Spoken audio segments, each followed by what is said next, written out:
So the question comes up a lot, what's the best thin cap? And my answer is always the same. The best thin cap is the one that you like the best. Oh shit. So let's look at a few of these.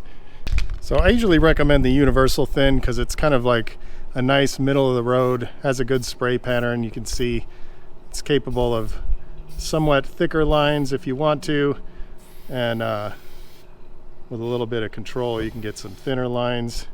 And it sprays really clean. It works well on most paints. So universal thin is definitely a good option. This is the Lego. It's more of a hybrid cap, but it's, let's see, where do I? It's a little higher output, but you see it has a really nice circular spray pattern. So you can do bolder lines, and then with some control, you can get pretty thin. This is a great cap, but it's more of a hybrid. Definitely higher output than the universal thin.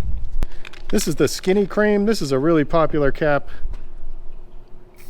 Has a really nice circular spray pattern, similar to this, but the output is much lower. What's cool about it is you can get bold lines at some distance, but then again with some control you can get really thin.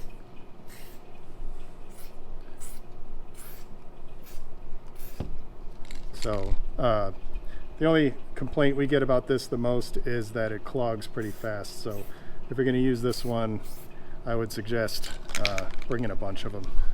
This one here is the Wheat Thin. This is also considered a hybrid. It's very similar to the Lego cap.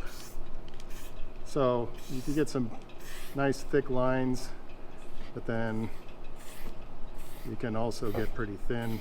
I don't find it quite as clean as these ones, but the flares on this one are pretty nice. So Wheat Thin is pretty cool. This is the Pro Cap. This has always been one of my favorite thin caps. Oh shit. So you can see the spray pattern. It's a little bit stronger in the center, but oh, that was a terrible line. But the line quality is pretty cool, and I like how it doesn't really flare out. So it's good for the style that I like to do. So I could see how some people wouldn't like it, but I really like this cap. So the last one is a needle cap. This is more of a novelty cap, but I really like this one. It definitely is capable of thin lines, but you can see it's sort of splattery. But I don't know, I've just always found this to be a really fun cap. Pretty drippy. So it really all depends on what your personal preference is. If I was starting, I would start with the universal thin.